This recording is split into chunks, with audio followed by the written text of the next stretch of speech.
તો કેમ છો મારું યુટ્યુબ ફેમિલી? મજામાં જશો, હું પણ મજામાં. તો સ્વાગત છે તમારું નવા વ્લોગ વિડીયોની અંદર અને આપણી સિરીઝ ચાલી રહી છે સૌરાષ્ટ્ર રોડ ટ્રીપ. તો ભાઈ આપણે ભાવનગરથી નીકળ્યા છીએ અને પહેલું સ્ટોપ આપણું રાજકોટ આવ્યું છે અને રાજકોટની અંદર આપણે આ પદ્યુમન પાર્કની વિઝિટ કરી છે. પદ્યુમન પાર્કનો એક પ્રોપર બ્લોગ આપણે અપલોડ કરી દીધો છે, જે તમે ન જોયો હોય તો જોઈ આવજો. હા મિત્રો, અત્યારે હું છું પદ્યુમન પાર્કની અંદર અને આપણી ગાડી અહીંયા પાર્કિંગમાં હતી. અમે પદ્યુમન પાર્ક અત્યારે ફરીને આવ્યા છીએ, નવો બ્લોગ અહીંયાથી સ્ટાર્ટ કર્યો છે. અને હા મિત્રો, હવે છે ને આપણે રાજકોટની અંદર ભાઈ રેસકોર્સ ગાર્ડનની અંદર ભાઈ કહેવાય ને બાળકોને રમાડવા માટે ત્યાં લઈ જવાના છે. એ પહેલાં ઘડી ઘરે જશું, ફ્રેશ થશું. ભાઈ પદ્યુમન પાર્ક ગયા હતા ને ભાઈ, બહુ એટલે બહુ મજા આવી. બ્લોગ ન જોયો ને તો જોઈ આવજો. તો આ કંઈક અહીંયા પદ્યુમન પાર્કનું અહીંયા પાર્કિંગ હતું. અમે અહીંયા પાર્કિંગ કરી હતી ગાડી અને પાર્કિંગની પાછળ જ અહીંયા લાલપરી તળાવ છે, તમે જોઈ શકો છો. અને આજે રાજકોટનું ફૂડ પણ ટ્રાય કરવાનું છે, એ બધું તમને આ વ્લોગમાં જોવા મળશે. તો પ્લીઝ દોસ્તો ચેનલને સબસ્ક્રાઈબ કરી લો અને સ્વાગત છે તમારું સૌરાષ્ટ્ર રોડ ટ્રીપની અંદર, આ વ્લોગ વિડીયોની અંદર. તો આપણે કરી રહ્યા છીએ સૌરાષ્ટ્ર રોડ ટ્રીપ. તો હું 25 વર્ષ પછી મિત્રો સૌરાષ્ટ્રની અંદર ભાઈ રોડ ટ્રીપ કરવા આવી ગયો છું. તો આ છે આપણી ગાડી. હવે આપણે જઈએ અહીંયાથી ઘરે.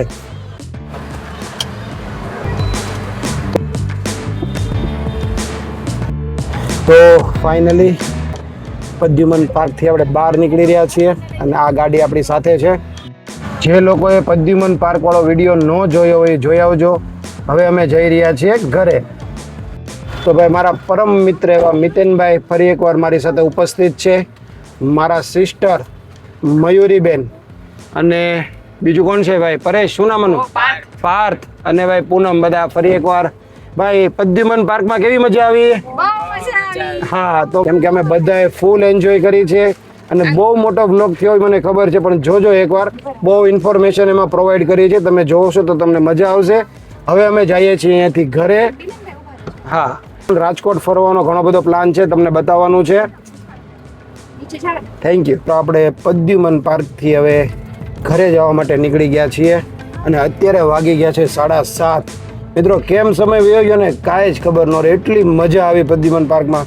મેળામાં આવશો ને? ઓકે ચાલો મિત્રો, પાકું થઈ ગયું. અમારા બેન પણ મેળામાં આવવાના છે. ચાલો કન્ટિન્યુ. Many hours later. તો મિત્રો હું છે ને રાજકોટની અંદર મિહિરભાઈના ઘરે આવી ગયો છું. કે મારા બેન આપણે મયુરીબેન, જે ભાઈ ક્રિએટિવનું ભાઈ બહુ આમ કહેવાય ને, શિવ ક્રિએટિવ કરીને એની એક પોતાની દુકાન છે ડેકોરેશનની દુકાન છે, જે પોતે ચલાવી રહ્યા છે અને જેનું ઇન્સ્ટાગ્રામ આઈડી છે હું તમને બતાવું. મિત્રો જુઓ ભાઈ, આ એક શિવ ક્રિએટિવ ઝોન ઓલ કરીને એનું ઇન્સ્ટાગ્રામ આઈડી છે. તો આ રીતે અને અહીંયા એડ્રેસ પણ લખ્યું છે. તો આ એનું ભાઈ બોર્ડ છે અને ઘરની બહાર જ આ રીતે બોર્ડ માર્યું છે.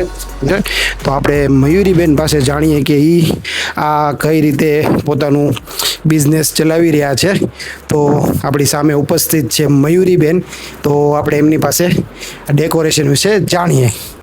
તો મિત્રો ફાઇનલી આપણી સાથે ઉપસ્થિત છે મયુરીબેન, જે પોતે શિવ ક્રિએટિવ ઝોન નામની શોપ ચલાવી રહ્યા છે ડેકોરેશન માટે, એ પણ રાજકોટની અંદર. તો આપણે એમની પાસેથી જાણીએ એ શું આની અંદર ડેકોરેશન કરીને આપે છે. તો એમની પાસે બધું જાણીએ. તો મિત્રો આપણી સાથે જોડાઈ ગયા છે મયુરીબેન. તો ચાલો મયુરીબેન, શું તમે તમારી દુકાનમાં કઈ રીતનું ડેકોરેશનનું છે એ અમારા પ્રેક્ષકોને જણાવો. હું ડેકોરેશન સ્પેશિયાલિસ્ટ મયુરી પંડ્યા. તમારા લોકો માટે હું લઈને આવી છું, આપણે રૂડી વહુની આપણે છાપ હોય તો આ પ્રકારની બધી આપણે છાપ છે. અત્યારે થોડુંક અસ્તવ્યસ્ત હશે કેમ કે સિઝન ગઈ તો બધા મૂકી ગયા હોય, એટલે જ્યારે તમને નવું મળે તો કંઈક આમ અલગ મળશે. ડેકોરેશનમાં છે તો કે લગ્ન લખાણ ડેકોરેશન છે, વાના રસમ છે, કંકુ પગલા છે, મહેંદી હલ્દી ડેકોરેશન છે, બેબી શાવરનું છે અને છઠ્ઠીનું. દરેક પ્રકારના ડેકોરેશન તમે અમારું આઈડી ફોલો કરી શકો છો, શિવ ક્રિએટિવ ઝોન કરીને છે. અને તમારે કાંઈ પણ પ્રસંગ હોય, નાનો પ્રસંગ હોય કે મોટો પ્રસંગ હોય, તમને તમારી રિક્વાયર પ્રમાણે તમને બધું મળી જશે. ગોતીડો મળશે કે પછી લગ્ન લખાણની પ્લેટ મળી જશે, કંકુ પગલાની પ્લેટ મળી જશે. દરેક છાપમાં પણ ખૂબ અવનવી વેરાયટીઓ છે, એ પણ તમને જોવા મળશે. અને લગ્ન લખાણમાં પણ તમે જે પ્રકારનું તમે એમ કહેશો કે મારે આ ટાઈપનું ડેકોરેશન કરવું છે એ ટાઈપનું કસ્ટમાઇઝ પણ અમે કરીએ છીએ. અમે રિયલ ફ્લાવર જ્વેલરી બનાવીએ છીએ, જે દુલ્હા દુલ્હનના હાર હોય છે, વરમાળા હોય છે, એ બનાવીએ છીએ. હલ્દીની રિયલ ફ્લાવર જ્વેલરી પણ હું બનાવું છું. બ્રાઇડલ એન્ટલી ખાટલી પણ છે, એ કસ્ટમાઇઝ તમે કહેશો તો એ ટાઈપમાં થઈ જશે. બાર હલ્દી ટબ છે. ટોટલી ટૂંકમાં તમે જે કહેશો એ અમે કરી આપીશું. તો એકવાર અમારા ત્યાં મુલાકાત લેશો. મારું ઇન્સ્ટાગ્રામ આઈડી છે શિવ ક્રિએટિવ ઝોન કરીને છે, એમાં શિવનો લોગો હશે, એને ફોલો કરી શકો છો. અને મારું રેસિડન્સ છે આપણે આત્મીય કોલેજ પાસે સત્યસાઈ હાર્ટ હોસ્પિટલ, એની સામે જ છે, નારાયણનગરના ગાર્ડનની સામે 16 શિવમનગર છે. તો તમે એકવાર અવશ્ય અમારા ઘરની વિઝિટ કરી શકો છો. Thank you. ઘણી બધી નવી ડિઝાઇન હોય છે એમથી.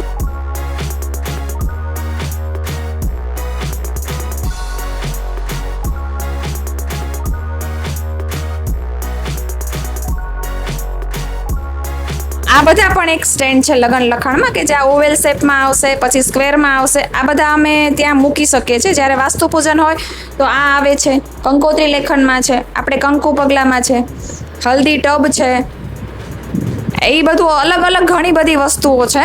આપણે વાના રસમમાં બધા ચાકડા આવે છે. એકવાર તમે જરૂરથી અહીંયા વિઝિટ કરો તો તમને ખ્યાલ આવશે કે તમે રૂબરૂ જશો તો તમને વધારે મજા આવશે. Thank you. મિત્રો, આ એક વ્યક્તિને એવો ધન્યવાદ દેવો જોઈએ કે તમે આ વ્યક્તિને જોવો છો ને, લિટરલી હું એક સાચી વાત કરું, મારા બેને મને કીધું કે કોઈ દિવસ આવું મેગી કે પાઉં કે એવું ક્યારેય નહીં ખાય. જસ્ટ મેં ખાલી એટલું જ કીધું કે તમે ખાઓ ને તો હું ખાઉં. જો એને મારી સાથે લઈ લીધું, એને આ ભાવતું જ નથી તોય મારી માટે થઈને લે છે.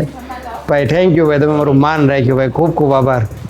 તો આગળ રોડ ઉપર કોઈ પણ પોલીસવાળા ઊભા હોય ને એને આને રોકજો.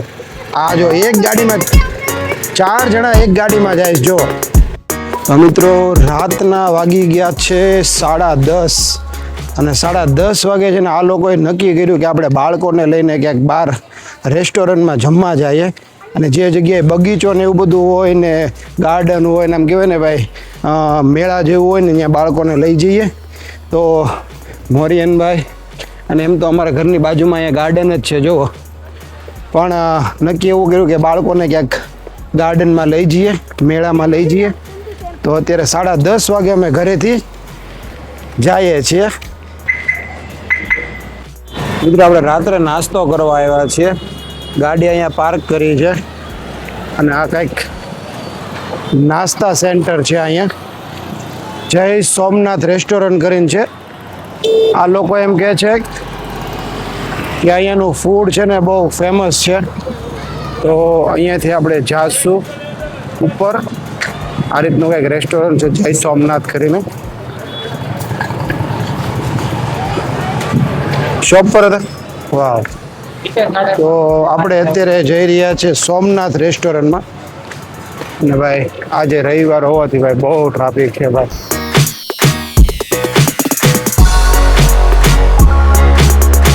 મિત્રો, ફાઇનલી ભાઈ આપણે શોપ પર આવી ગયા છે, એ પણ ઢોસા ખાવા.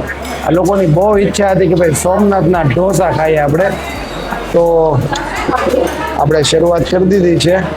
અને આ ભાઈએ છે ને પાઉંભાજી મંગાવી. હા, પાઉંભાજી વાળા પાછળ છે, પણ તમે શું મંગાવ્યું છે? ઓ મીરભાઈ, તમે શું મંગાવ્યું? મૈસૂર મસાલા મંગાવ્યો છે. અને બાળકો બધા ગોઠવાઈ ગયા છે. હાય કરી દો બધા. હાય. હા, આવી ગયો તમારો ઓર્ડર? આવી ગયો?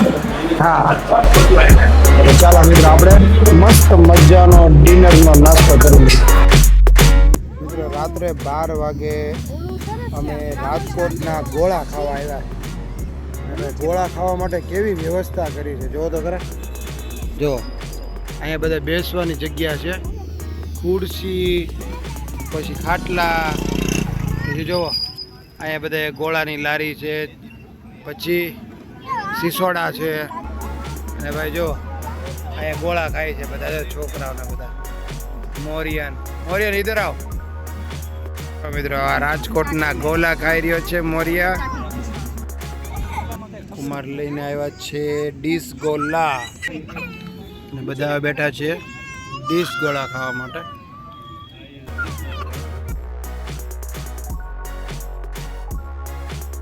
The next morning.